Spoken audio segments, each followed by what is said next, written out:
This car accident happened on the way home for Thanksgiving. When I opened my eyes again, my husband Tom and I were back in the world before we started dating. Last time we had been married for 7 years. We treated each other with respect, but he never wanted me to have a child. It turned out that he still had feelings for his high school sweetheart. This time, I decided to let him go. I disappeared from his life, deleted his phone number, and removed him from my Facebook friends list, then took a different path. 7 years later, he became a hotshot trader on Wall Street, frequently making headlines, and finally got together with that girl he had almost dated, Sarah Jenkins. They officially confirmed their relationship at our high school reunion. Seeing me alone, he dared to sneer at me. "Ashley," he said slowly, "I know you've always thought I was the best man you've ever been with. You don't need to be sad for me, you know?" I just rolled my eyes and took my son's hand. Tom's face turned pale.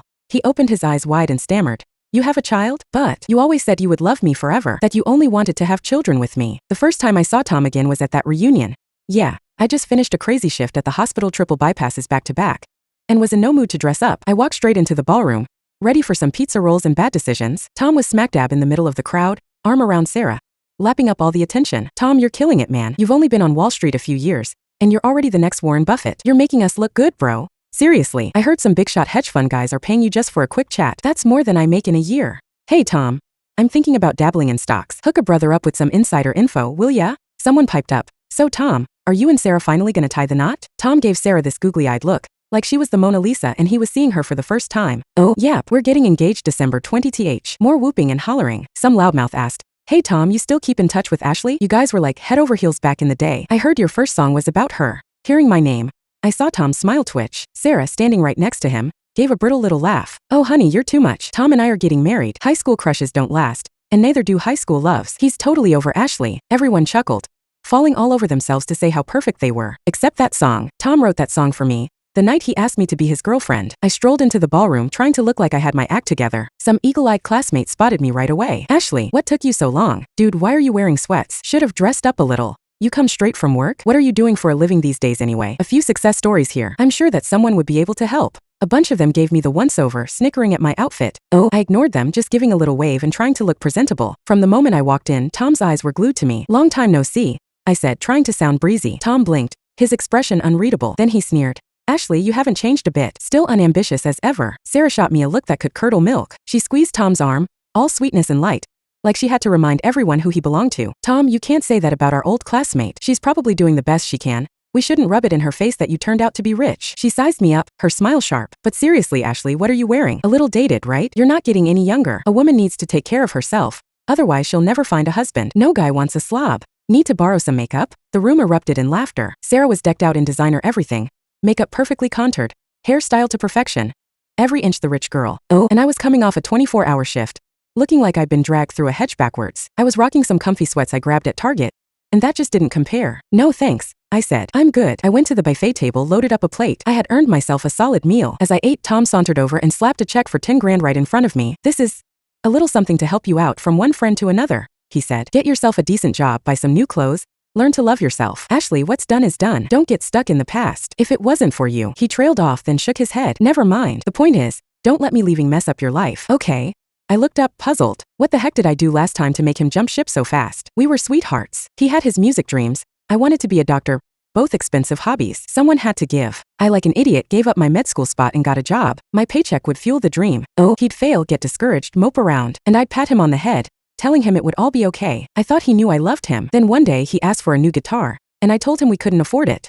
He trashed the room, smashing his old guitar to pieces. You know what? If I'd gone to college with Sarah like she wanted, I wouldn't be living like this. I regret being with you. He stopped playing guitar soon after, lost the dream, and those words, "I regret being with you," kept me up at night. I tried one last thing, held him close and whispered, "Tom, I want to have a baby." He shoved me away, disgust written all over his face. "Can we even afford a kid? And I told you I hate kids. I don't want one with you." Those words shattered any hope I had. That semi-truck during our last holiday was a mercy. I pushed the check back. "I don't take money from strangers. Thanks, but no thanks." Asterisk. Chapter 2. He frowned, his jaw tight. "Strangers? What is that supposed to mean? I can buy my own clothes. Whatever job I have, I find it rewarding. And I think that I would describe my work as something I would be proud of. This money, give it to someone who needs it." He clenched the check in his fist, just standing there. Sarah sidled up, saw the check, and seemed to put two and two together. Her eyes flashed, but she plastered on a smile. "Ashley, why turn down our generosity? We can do better than that. I'm opening a nail salon on Main Street. I'll get you a job as an apprentice. It's not much, maybe 6 grand a month, but you'd learn a skill. If you're ever down on your luck, you can open your own place. What do you say? It's gotta be better than whatever you're doing now." I kept eating, trying to ignore them. "No, thank you." Sarah's smile never wavered, but her eyes were pure ice. Tom balled up the check, his voice dripping with contempt. You're a lost cause, Ashley. I can't help it if you just want to be miserable forever. After that, a bunch of the old football team guys started swarming, trying to get me to take a shot. Oh, hey, Ashley. Look like you are having a hard time. Drink this and I'll Venmo you $1,000. If you're really hurting, I'll throw in some extra. Their eyes were slimy, and the other classmates were cracking up. No one stepped in. I grimaced. This reunion was nothing like I thought it would be. If I wasn't waiting for someone, I'd have stormed out already. I was about to yell for security when Tom suddenly crushed his cigarette and grabbed one of the guys by the arm. He looked furious. Knock it off. The guy yelped, trying to shake Tom off. Sarah tugged at Tom's sleeve. What are you doing? His face was still like stone. Being decent. This is a reunion, not a frat party. He shoved the guy away, and the guy, though cowed, glared at me. I couldn't help but look at Tom. Never thought he'd be the one to defend me. Sarah's teeth were practically grinding to dust, but she said, all sugar. I hear the CEO of Stark Industries is meeting upstairs. Maybe we'll get lucky and see Tony Stark himself. The room perked up. Oh, Tony Stark. Genius, billionaire, playboy, philanthropist, A-list celebrity. You think we'll see Pepper Potts too? I have to get a TikTok. This is huge. A few minutes later, a squadron of bodyguards ushered a little kid into the room, and the crowd went wild. That has to be Stark's kid. Look at that swagger. The guy who tried to buy me shots earlier, even after getting his arm twisted, could only see that me. Ashley, if it weren't for Sarah, you'd never see Tony Stark's kid. You should get down on your knees and thank her. Maybe you'd get a decent job, and I could be married to you, a regular guy who has $6,000 a month. Please. I ignored him, watching the little boy. Everyone was fawning over him, snapping photos and videos. Even Sarah, all smiles and honey, went over hoping to get close. Hey sweetie, you want anything? Auntie Sarah will buy it for you. She reached out, trying to pinch his cheek, but the kid, surrounded by his guards, didn't even glance at them. He went straight for me. Oh, he gave me a sweet smile and threw himself into my arms. Mommy, you're here.